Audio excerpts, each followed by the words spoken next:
Hello. I would like to talk to you a few words about the Jeffrey Epstein case, because it's getting really weird.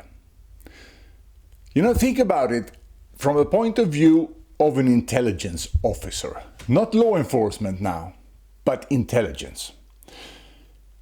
What would the optimal use of Epstein be for Donald Trump? Remember, they were best friends for more than 10 years.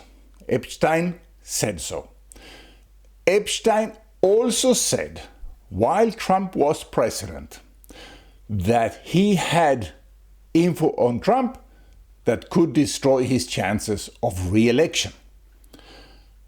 And Epstein was prosecuted, put in arrest, and there supposedly committed suicide. As they say in Spanish, le suicidaron. They suicided him. But was that really what was the most beneficial outcome for Donald Trump? No. The most beneficial outcome for Donald Trump, now put yourself in the head of a criminal now. Think as a criminal. What would you do if you were a criminal who wanted to take over the United States and become its dictator? You have Epstein as a friend. Or ex-friend. You know the dirt he has on people. The information he has about being with underage girls. And you know that although we in society now have come to accept homosexuality, transgender, you name it, it's accepted with one exception. Being with minors, pedophilia. In the US, the legal age is pretty high in an international perspective. In Colombia, for instance, it's 14. So a lot of these young women or girls, depending on what you want to call it, would have been legal in Colombia, but not in the United States. So what we have here are two things. On the one hand, painting being with underage girls as something extremely lewd and bad in the US, which is not in Colombia, for instance. And on the other hand, getting men, powerful men, with these girls on camera.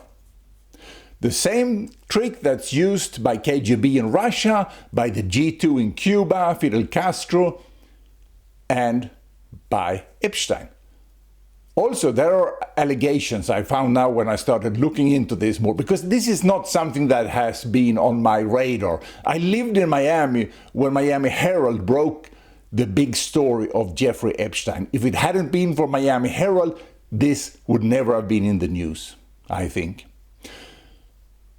But it was just another news story. Now when I'm looking into it, there are allegations that Epstein had connections with intelligence services. And what he did could have been very useful for them in order to control people. And Trump obviously has links to Russian intelligence, to KGB. For all he's trying to deny it, it's clear as crystal for everybody to see. So what is the best use? If Epstein had dirt on Trump, would the best use for Trump be to have Epstein eliminated? No. The best use for Trump, get inside his head and think, would be to own Epstein. And how do you own him? You prosecute him, you suicide him, and you keep him hidden. And then you own him. And all the dirt and information you promise to, we're going to release that. As soon as I get elected, we're going to release that. But as soon as you have installed yourself as the dictator of the United States, and you no longer need these people whom you held by the balls, you say, oh, there was no information, there was no list.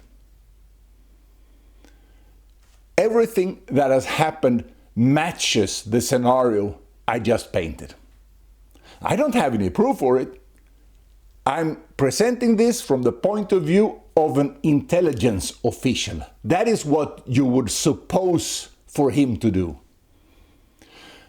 But I started looking today to see two things. First, is there anything that indicated that this actually happened?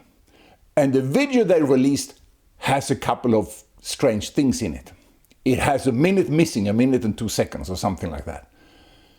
And a person going out and coming in, covering his or her face, head, that's suspicious. Second, there is an allegation from 5 years ago that one of the guards tweeted that they rolled Epstein out in a wheelchair at 4:15 in the morning. Maybe the time is wrong, but there is a minute missing. It's possible that they rolled him out in a wheelchair. Also, there is an allegation that the photo of the corpse that was rolled out on a stretcher does not match Jeffrey Epstein.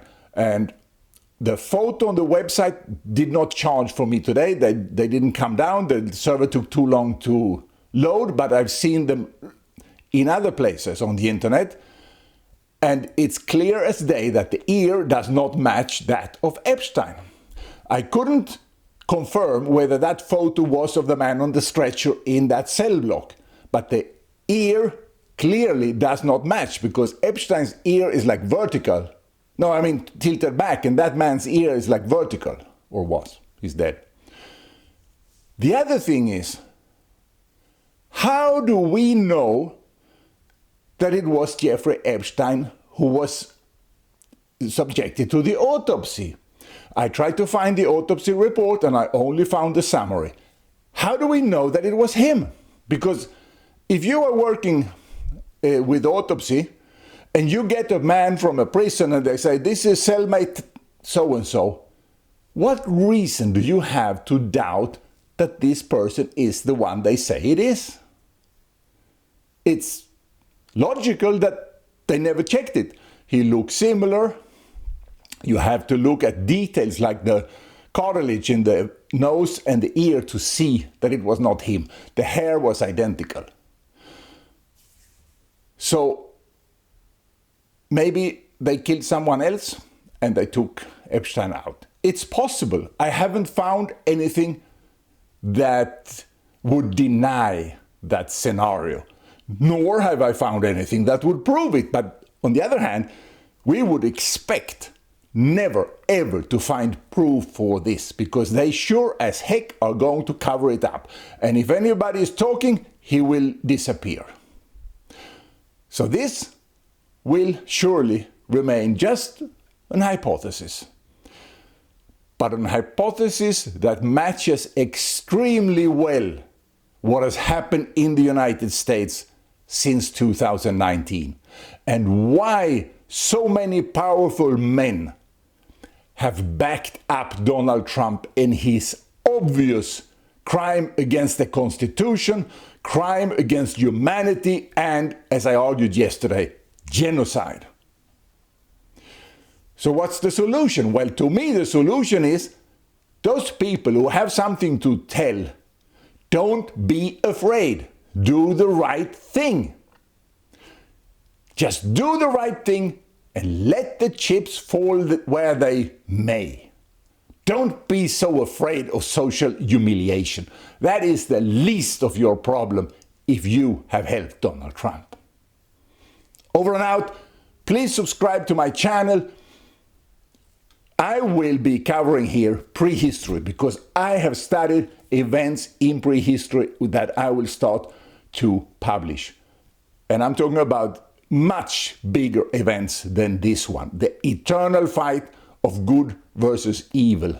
And that's why I come across things like this with Epstein and the crime in Venezuela, the genocide they did there. the fact that Venezuela is controlled by a drug cartel, because by observing things in our time and observe how the criminals are thinking and acting, it helps me to understand what happened in prehistory. So thank you for watching. Please subscribe and give it a like, and see you next time.